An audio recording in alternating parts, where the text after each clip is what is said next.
Hi, welcome to this part of my review featuring 5e RPG Academy Adventures. If you haven't seen the other parts of my review, featuring this setting where Dungeons & Dragons 5th edition meets Harry Potter, please check out the playlist in the description below. This time we are going to talk about the students. There are 6 houses at Zauberreich, known as triptychs. Each triptych is divided into a central common room connected to 3 dorm rooms, with a Venig and a Victig assigned to each. These triptychs compete together and can be penalized as a group if they misbehave. The students listed in this section have fully fleshed out personalities, backgrounds, hopes and dreams, so you can use them as friends, allies or even enemies. When joining the academy, ideally all the player characters will be in the same triptych. If the Game Master wishes a more complex or diverse campaign, the player characters can belong to rival triptychs. Player characters can ask to join a triptych, but have little say over the outcome. The headmaster makes the final decision. You can even randomly determine the triptych using a table.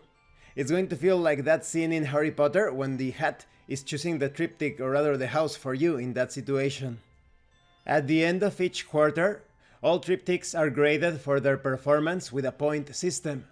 The points are listed on the triptych symbols on the walls of the cafetorium, with a number automatically updating to reflect their current score. This system, known as the triptych tally, works as a means for the professors and staff to encourage triptychs to act honorably, work well together, and otherwise reinforce the importance of doing good in the academy, when doing bad is a constant temptation. Individual acts by students can help contribute to a better score for each triptych. The Game Master should keep track of how each triptych is performing each semester. Each triptych gains 1d100 points at each semester, representing how the other students belonging to that triptych gain points aside from the player characters. But the Game Master can adjust as per the circumstances in the academy through roleplay the events that the students experience, but also using guidelines in a table here. For example, if a student pulls a prank, you are going to take a penalty to your points.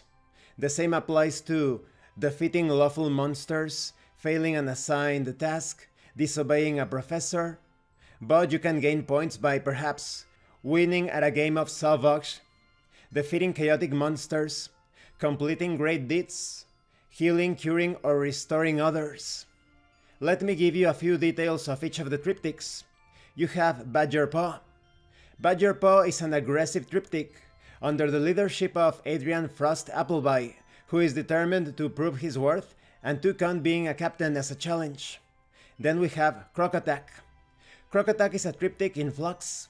Its members are frequently unable to find a home elsewhere, and thus the leadership goes through convulsive changes every year. Then we have Falcon Flight, the most physically competitive of all the triptychs. Falcon Flight prides itself on winning competitions. Then we have Sparrow Toll. Sparrow Toll is generally considered the friendliest of the triptychs, and it has the most transfers. Then we have Tiger Roar. Tiger Roar consists of several students of a variety of species and origins. Then we have Wyvernor. This is the most traditional of the triptychs. Wyvernor prides itself on being the founding triptych, harking back to the origins of Zauberreich. Then we have many non-player characters, many students belonging to different grades or categories within the hierarchy of the school. So you're going to have neophytes, initiates and apprentices. I am not going to talk about them in order to avoid spoilers because, as I have mentioned in a previous video, this is a great setting for solo and co-op adventures, and of course maybe players are also watching this review, so this way you can experience the surprises and meet these interesting personalities during your adventures. And this concludes this part of the review. In the next part we are going to talk about the monsters. I think that it's great that the system of triptychs, the way that you obtain points and such, is somewhat deep without becoming too complex.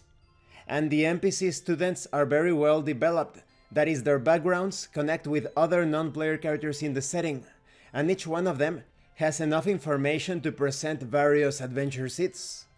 Thank you for watching this part of the review, and thank you for your likes and your comments.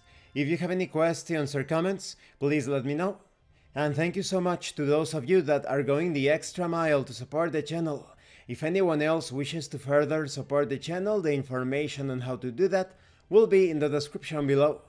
Once again, thank you, and see you later.